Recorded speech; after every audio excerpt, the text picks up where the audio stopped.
il y a les lieux de provenance des esclaves et les lieux de séjour des esclaves, et il y a toujours la lutte pour la libération contre l'esclavage. Ouais, ouais. Et je pense que c'est ce qui est permanent. Ce qui s'est passé avant le 9e siècle, ce qui s'est passé après le 11e siècle, après le 15e siècle, et ainsi de suite, montre nettement qu'il y a une évolution. Et cette histoire-là va être écrite. Je pense que les historiens traditionnels, je ne dirais pas traditionnels, mais les historiens de la décolonisation, se sont appesantis grandement sur la traite atlantique et sur la traite transsaharienne. Et il y a eu des comparaisons entre les deux, et selon quand on est, il y a une tendance à privilégier le commerce transsaharien pour dire qu'il était antérieur, qu'il s'est poursuivi au-delà de la suppression de la traite atlantique, et ainsi de suite. Donc, la traite transsaharienne est plus importante que la traite atlantique. Et d'autres maintenant qui disent que la traite atlantique est beaucoup plus importante.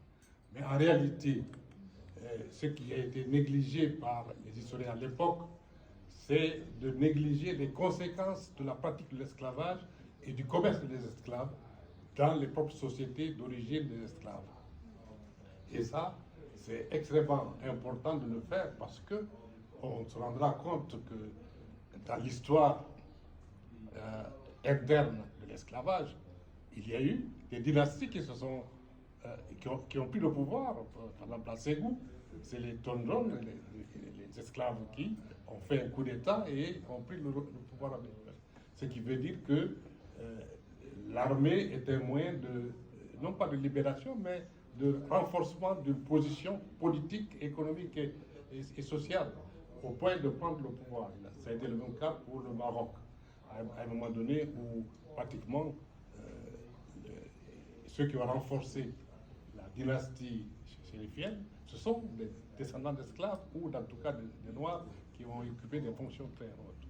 Donc l'esclavage n'était pas, comment dirais-je, contraire à l'occupation d'un certain nombre de postes. Mais ce qui est nouveau ici, c'est qu'on s'occupe de l'esclavage en ce moment, dans nos sociétés dans lesquelles nous vivons. Et ça, c'est un pas important. Et au département d'histoire, c'est les Tchouks qui ont commencé à s'intéresser à cette histoire interne de l'esclavage et à ses réminiscences actuelles. Donc, il faut encourager cela parce que cela peut montrer les mécanismes, et madame, vous avez expliqué tout à l'heure pratiquement ces mécanismes et les implications au quotidien dans la société où nous vivons. Et chacun d'entre nous a une histoire dans laquelle sa famille ou soi-même a été impliqué par rapport à la pratique de l'esclavage ou à ses formes de machin.